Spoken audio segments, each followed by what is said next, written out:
ఎక్కడ వాళ్ళు ఎక్కడే ఉన్నారు రా, త్వరగా కానివ్వండి రా, కానివ్వండి. రావయా. నమస్కారం బాబు.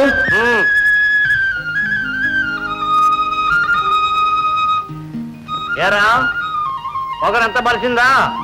కబురు పంపితే జవానానికి రానంత గొప్పవాడవయ్యావా నువ్వు? లేదు బాబు, రాత్రి అంతా చలి జ్వరం, పని పూర్తవగానే సాయంత్రం వద్దామని. ఆ సంగతి కబురు చేయొచ్చుగా.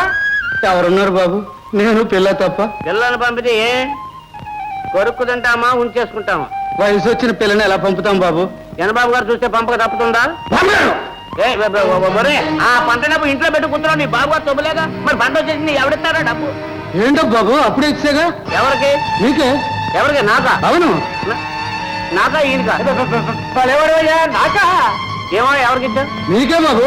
ఆ రోజున ముచ్చాలమ్మ ఇంట్లో ఉండగా. ఎవరా ముచ్చాలమ్మ? నా కారణం ముచ్చాలమ్మ ఎవరు లేరు.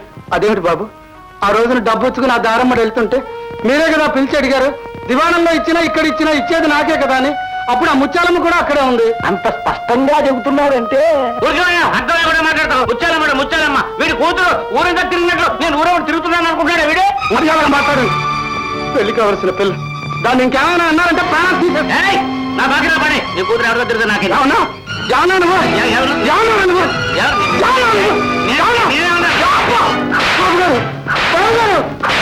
ఎంత పొగర్రా మీకు? దివాణంలో మనుషుల్ని కొట్టేపాటి మనిషివా నువ్వు? నువ్వు మనిషివా పశువా? నేను అడుగుతున్నాను, మీరు మనిషా పశువా అని. ఆ మాట నేను అనగలను. ఏమిటా పొగరు? లేని వాళ్ళు నోరు విప్పితే పొగరబోతులు, తెగ బలిసిన వాళ్ళు తెగ నరికినా సరే దేవుళ్ళు. అమ్మాయి ఏమే నువ్వు చదువుకున్న చదువు ఇక్కడ చూపిస్తున్నావా? ఎవరితో మాట్లాడుతున్నావో తెలుసుకుని మాట్లాడు. అయ్యగారు తలుచుకున్నారంటే పచ్చి మంచిగా కూడా పుట్టినవారు. ఉంటున్న గుడిసెలు కూడా ఉండవు. చేసిన దానికి నోరు మూసుకుని అయ్యగారి కాళ్ళ మీద పడు. అయ్యా ఎవరికి అయ్యా?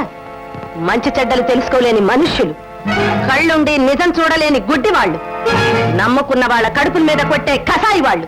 వీళ్ళ అయ్యలు, వీళ్ళ పెద్దలు. ఆకుచాటు పిండె తడిసే, కొమ్మచాటు పువ్వు తడిసే. ఆకుచాటు పిండె తడిసే, కొమ్మచాటు పువ్వు తడిసే. ఆకాశ గంగొచ్చింది, అందాలు ముంచెత్తింది, గోదావరి పొంగొచ్చింది, కొంగుల్ని ముడిపెట్టింది.